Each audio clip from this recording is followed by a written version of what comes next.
Hey everybody, welcome to our video today. From the world headquarters of Preston Flat, I welcome you to today's video. Man, today I'm going to tell you from the mystical tradition what is the narrow way and how to find it so that you can enter in at the straight gate. It's one of the main things that we're told to do in the Bible, but you have to first be able to find the straight and narrow way, the straight gate, so as to be able to enter into it. And this is the answer from the Christian mystical Christian viewpoint, also known as mystical Christianity. So basically, here's how you find it. You use the frame of the human body to establish the equivalent of an old-fashioned scale by gathering a point on one side of the body and a point on the other side of the body, and having gathered those two or more points, abide in and hold to and know what is in the midst of them. So you've heard the verse that says, where two or more are gathered in my name, there am I in the midst of them, right? So, and commonly that means where two or more believers are gathered in my name, there am I in the midst of them. But it also works if you gather two or more points, one on each side. And having set up this equivalent of an old-fashioned scale, or the Christian yoke, if you will, or the mystical cross, having set this up, you know the very instant that you start to lean outward into the world, the very instant that you, for whatever reason, would no longer abide in me, but instead go outward into the world. So why would that be? What happens, man? The whole world, from one moment to the next, it's always presenting itself in new ways, ways that have never ever happened from the beginning of time. Everything about each moment is new. New electrons moving around, man. You have new food in you today compared to yesterday. You have, when you breathe in, new combination of air particles. Your hair is a different length than it was yesterday. The planets and the stars, they're all in different places, all moving around. So what I'm trying to say is, from the place in which you abide, which is your place of devotion as you worship God, around you, all has changed and moved, and that's just the way it is. Life is ever new. And so what we do in our place is simply use the frame of the human body in worship, and there's an actual way to do that. So the one thing I mentioned a while ago, where two or more are gathered in my name, there am I in the midst of them, that's a real thing. But see, if you're going to use that method, then you may find yourself waiting around until you can get two or more believers to gather together, so that having gathered them, then you can have God in the midst of you. But if you learn how to set up this scale, you can abide as yoked. And now I'm going to tell you how to find the straight and narrow way, the straight and narrow place. So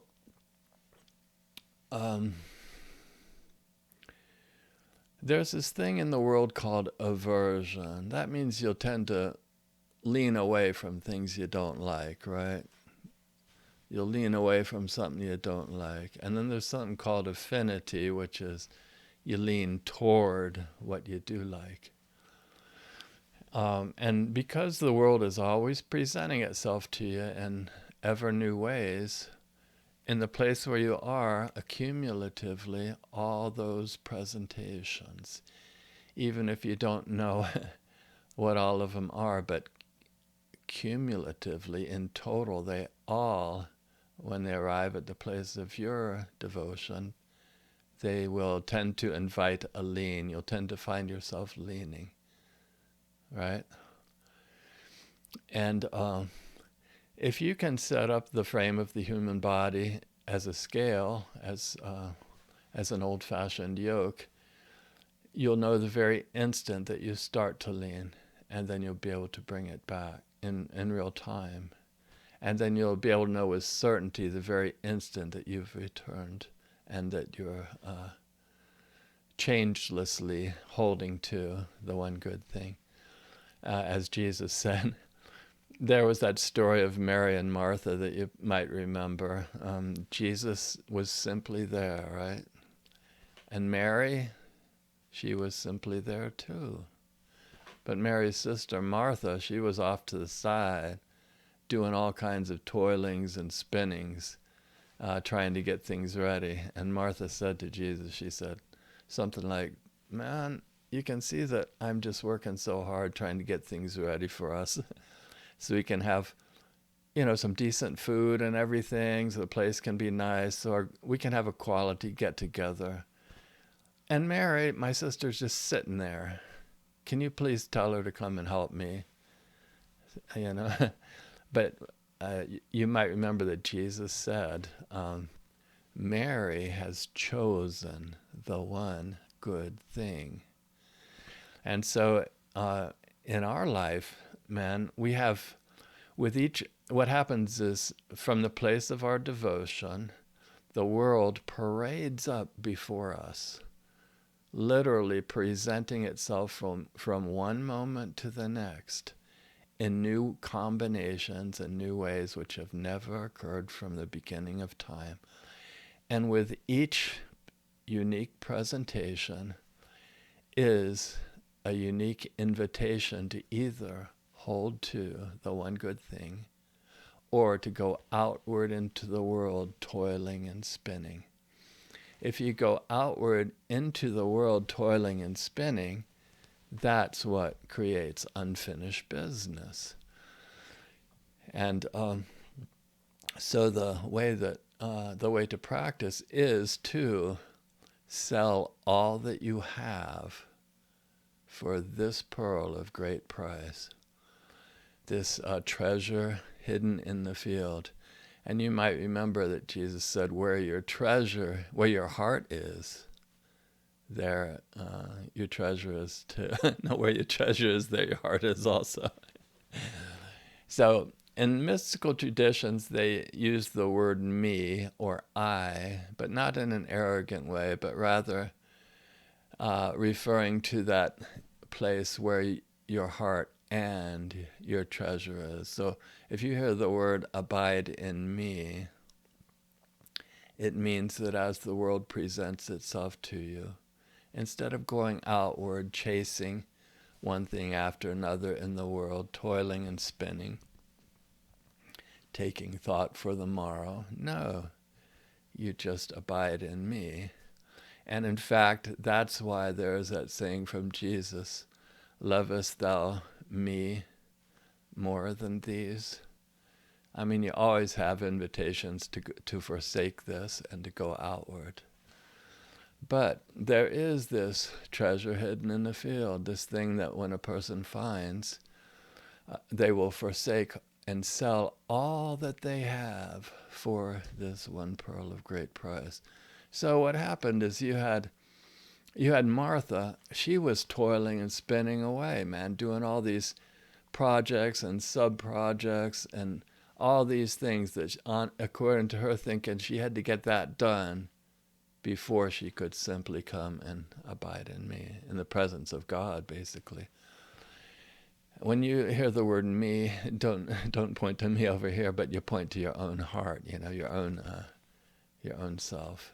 And that's referring to the place where, Jesus said, it's not, neither shall they say lo here or lo there, in this kind of directionality, but that the kingdom of God is within you. And in fact, it is a place that's spot on, that doesn't miss the mark. that idea of missing the mark is a big thing in Christianity, and I'm right on the edge of telling you how this relates to the straight and narrow way.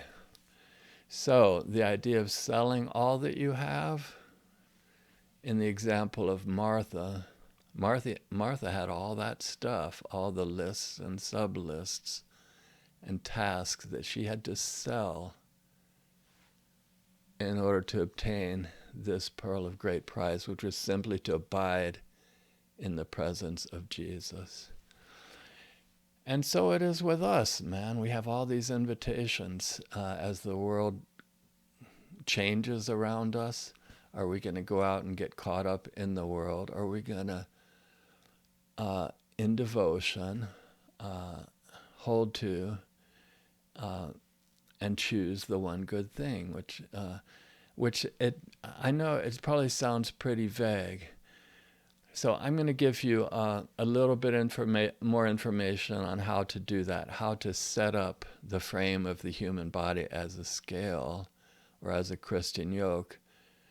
And knowing this, then you can know if you're holding to it or if you're departing outward. So I'll just give you one example. Like as you sit there, right, you can probably feel the place where your sitting bones meet the chair. There's one on the right and one on the left, right? And you can feel them, and you can feel them evenly. And now just go like this. Do you notice how when you do that, you'll feel one more than the other? So basically, you can use this as a reference to know when you're leaning. And I did an article called How to Mystically Surf or Skateboard Without a Board. And this is the technique of that also. It matches it.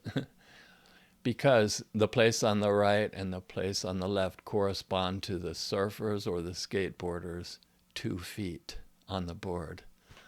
And then they sink their center of gravity between the 2 feet in such a way as to remain balanced. And so I did another video and an article on my website, PrestonFlat.com, called How to Mystically Surf or Skateboard Without a Board. But just as a beginning way, if you sit there, you can feel both sitting bones evenly, right? And what you do is you surf. You literally abide in and surf the place between opposites. As the world presents itself to you in all these new ways, and through it all, you simply choose not to lean. You don't lean unto your own understanding or go outward into the world. You just hold steady in this way. And so you surf the place that is between right and left, between opposites. So now just think for a moment, how straight and how narrow is the place between right and left? Just imagine that. Where is the place that left becomes right and that right becomes left? And how straight and how narrow is that? And it matches the place of the treasure hidden in the field. And it matches the place that is within you. And so the scripture says, enter in at the strait gate, right? Doesn't it make sense that if you were to enter in such a straight and narrow place, that you should have some way to hold to it instead of not having a way to hold to it and then thinking you're still going to enter in? So that's where using the frame of the human body in worship comes in. You literally set up, you use the frame of the human body in your worship by setting up this equivalent of the old-fashioned scale. When a scale is off balance, you can know it, can't you? And it's just self-evident how to return it to balance. You simply bring it back. And then you hold to the place that does not miss the mark. Really, the place between right and left, if there's only one place that fulfills that description spot on, and in so doing it does not miss the mark. So that corresponds to the vertical axis of the cross. You know, some traditions, they'll make the sign of the cross, right? So the mystical explanation of that is that this first movement represents the place between right and left, the straight and narrow way. Similarly, there's a place between too much and too little, too high or too low, that for any given consideration is just exactly right. And for that consideration, that is the place that doesn't miss the mark. And you'll notice that in doing that, we have a vertical axis of the cross, and we have a horizontal axis of the cross, both of them representing the place that does not miss the mark. And so you'll hear things like, take up your cross and follow me. And you might not know how to do that if you don't understand how to set up the equivalent of this mystical scale or mystical cross. And so what I want to say is, as we interact in the world, if we go outward into the world and we're caught up going outwardly into the toilings and spinnings of life, then that's where more creation is generated, more unfinished business. Really, if you mismatch your world by overreacting or underreacting, then there's just more unfinished business. It's just simply the way that is. But there's a way to surf the place between opposites and abide here in this place steadily and with devotion, not even knowing why a person may feel like leaning. Okay, so let's go back to trying this, right? You're sitting there, you can feel both sitting bones, right? You've already learned that you can change your physical posture to feel both evenly and to surf and abide in the changeless place between opposites. But you know what? You can also simply move your mind to do the same thing. If you're sitting here feeling them both evenly, right? Then just put your mind on the one on the left.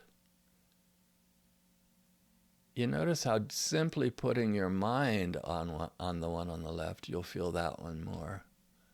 Or you can put your mind on the one on the right. And notice how having your mind there, you'll feel the one on the right more.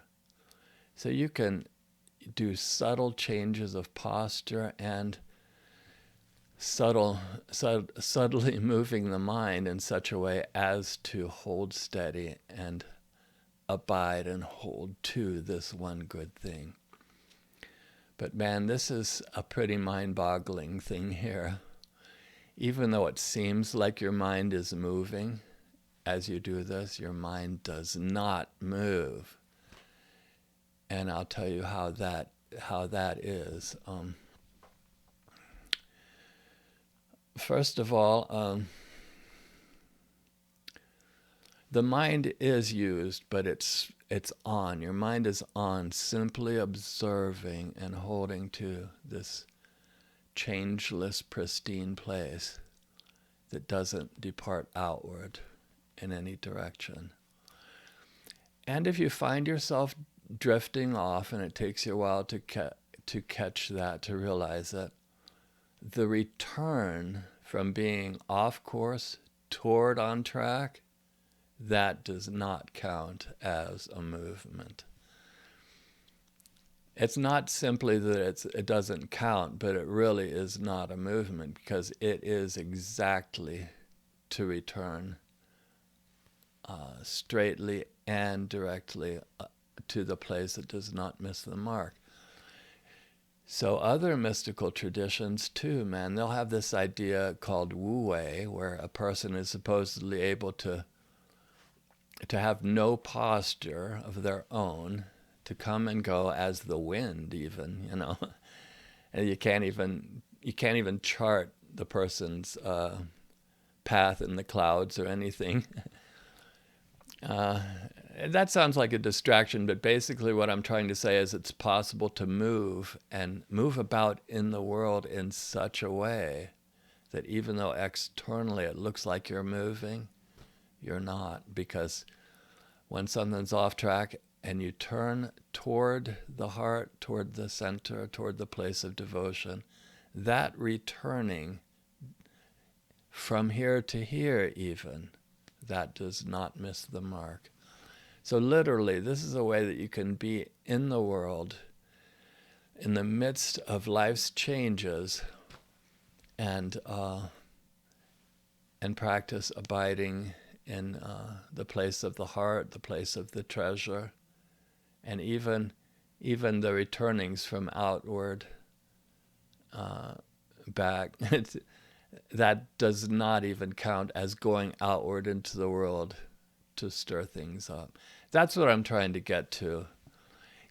It's not that any movement stirs things up in the world, it's that going outward into creation, mismatching the world, that stirs things up.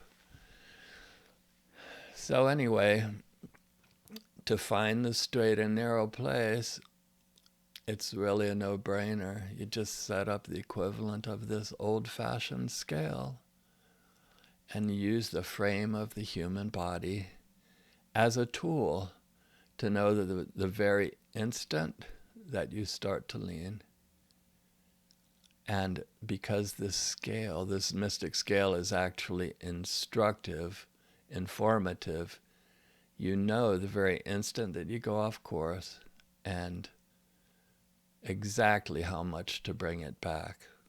And when you fully arrive back, just like when Mary fully arrived and sat smack dab square in front of Jesus, she knew exactly when she had arrived.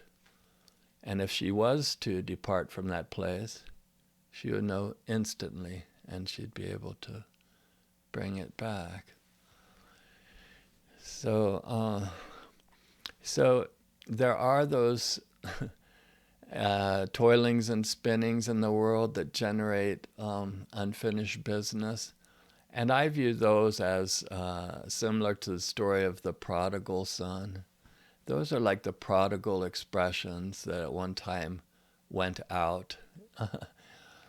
And when you can hold to this place that does not miss the mark, it is a place of welcoming. It is like the house, the original house that the prodigal son went out from,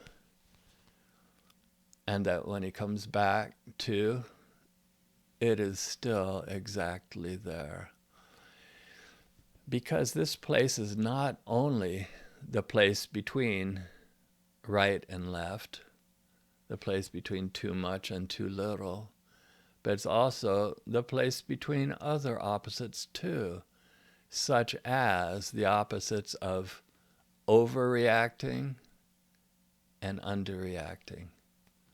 What is there between overreacting and underreacting, you ask? I hope you ask. What it is simply being in the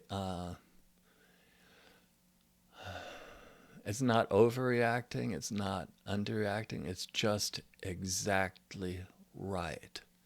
And you can literally hang out and abide in the place that is just exactly right, as these prodigal expressions of all of life file up and return to the place of your devotion, which is the place that does not miss the mark.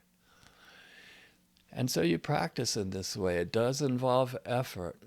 You do this with all your heart, might, mind, and strength. It is like a sport. You can practice this anytime, any place.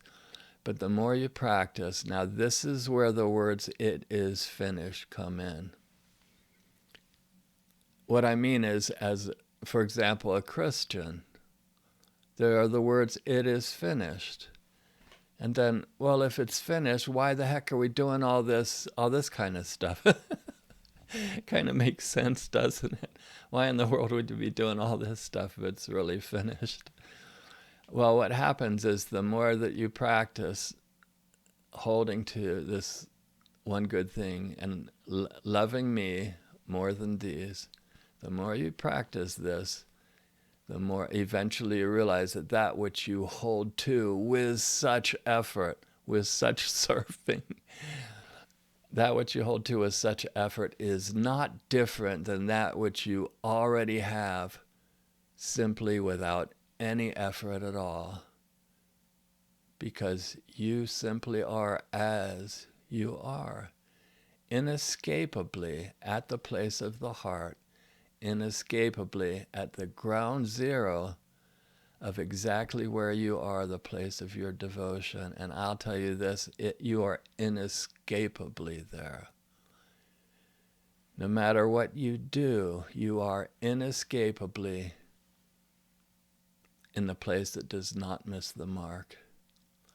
There's that verse that says something about, if I climb to the highest mountain, the idea is if I could try my darndest to try to outclimb myself, no matter how high I go, I'm still there. I could try to outswim myself by swimming to the deepest ocean. Just a little deeper and I'll be there. But no matter how deep you swim, you're still going to be exactly where you are. You could try to outrace yourself. If I can just get going a little faster, I'll outrace myself. But no, man, you are inescapably exactly where you are. And the place where you are is the place of your devotion. It is the place that effortlessly is good to go. And so that's why the words "it is finished."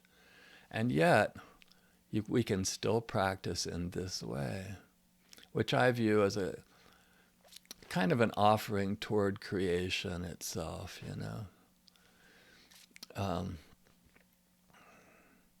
because when you think of everything in the entire world, how rare is it to find a place that